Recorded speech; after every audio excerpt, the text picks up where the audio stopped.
সামনে রয়েছে বামপন্থী পুরনো নেতা কৃষক আন্দোলনের বিরাট মুখ হান্নান মোল্লা। স্বাগত, অভিনন্দন আপনাকে দা কোয়েডিতে। ধন্যবাদ। ইন্টারভিউ হয়েছে গতকাল যে বাঁকার মাঠ উৎসব মাঠ থেকে কৃষক সভার যে সর্বভারতীয় সম্মেলনে যে আওয়াজ তুললে, আপনি তো সেই আওয়াজের উপকার বলবো না, আপনি তো বদ্ধমণি যে গোটা ভারতবর্ষের কৃষক আন্দোলন লং মার্চ করিয়েছেন। পশ্চিমবঙ্গে বর্তমান যে অবস্থা, বামপন্থীদের কৃষক ও কৃষি আন্দোলনের ক্ষেত্রে কোথাও একটা জড়তা আসছে বলে মনে হচ্ছে, এটা কি কালকের পর উজ্জীবিত হয়েছে? এই আন্দোলনের রূপ বদলায়, সব জায়গায় একই রূপ তো নেয় না। সমস্যার গভীরতা আর এই সংকটের ধাক্কায় মানুষ কখনো আহত কতখানি, তার উপর দাঁড়িয়ে প্রতিরোধটা গড়ে ওঠে। আর সেই জন্যে ওই গত আন্দোলন যেমন গোটা ভারতবর্ষে গড়ে উঠেছিল, গোটা ভারতবর্ষের সব জায়গায় সমান ইম্প্যাক্ট হয় না। কারণ যে মান্ডি হাউস যে মধ্যে দিয়ে কেনা হতো ফসল, সেটা পাঞ্জাব, হরিয়ানা আর উত্তরপ্রদেশ এই জায়গায় ছিল। বাকি কোথাও তো মান্ডি ছিল না, বিহারও ছিল, তুলে দিয়েছে।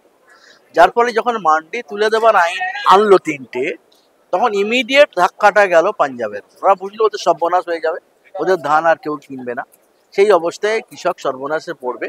সেই জন্যই ওখানে আন্দোলন যেন শুরু করলাম, ওদের সারাটা ছিল অনেক বেশি।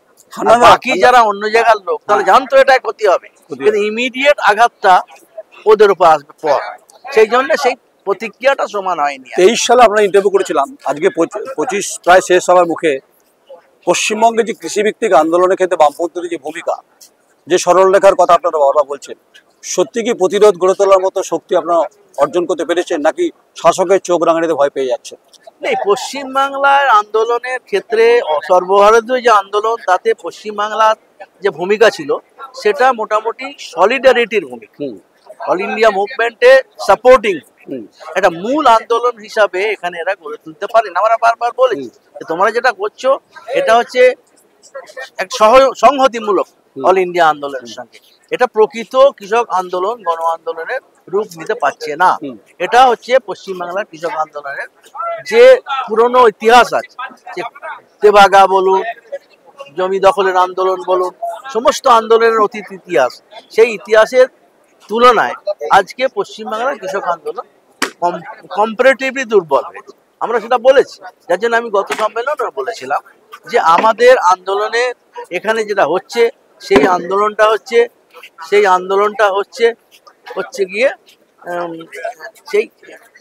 হচ্ছে কর্মসূচি রূপায়ণ। এখানে যেগুলো হচ্ছে এগুলো কর্মসূচিকে রূপায়ণ করা হচ্ছে। একটা প্রোগ্রাম নিলাম, মিটিং করলাম, মিটিং করতে হবে, জলুস করতে হবে, সেমিনার করতে হবে, এগুলো প্রোগ্রাম, এগুলো আন্দোলন না।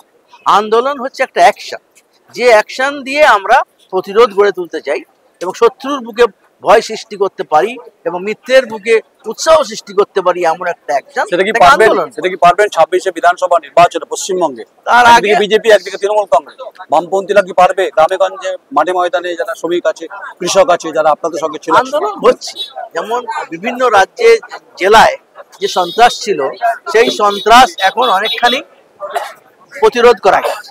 হুগলি, নদিয়া অনেক বেশি ভাবে প্রতিরোধ করেছে, অন্যান্য জায়গায় প্রতিরোধ হচ্ছে।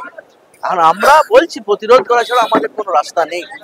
সেটা আমাদের কতটা সংগঠন নেটওয়ার্ক, কতটা একে কার্যকরী করতে পারবে তার উপরে নির্ভর করবে। আমরা বলছি, আমরা সেই জন্য পশ্চিমবাংলার গণসংগঠনগুলোকে, এই যে আজকে মিটিং ডেকেছিলাম সংযুক্ত মোর্চা, ওরাও এসেছিল সবাই, যে আমরা বললাম সব সংগঠনকে মিলে এর বিরুদ্ধে প্রতিরোধ করে তুলতে হবে। তার সম্ভাবনা আছে, সেটা করাই হচ্ছে গিয়ে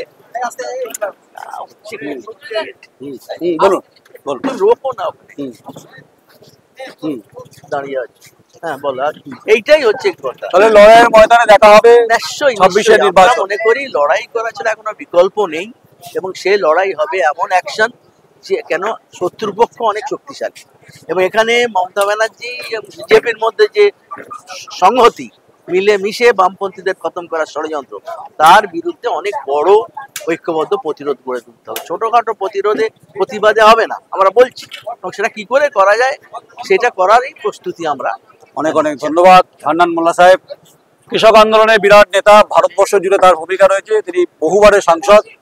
পশ্চিমবঙ্গের শাসকের বিরুদ্ধে আগ্রাসন মনোভাব বামপন্থীরা দেখাবে, মাঠে ময়দানে দেখাবে, সেটা সময় পরিস্থিতি পরিবেশ বলবে।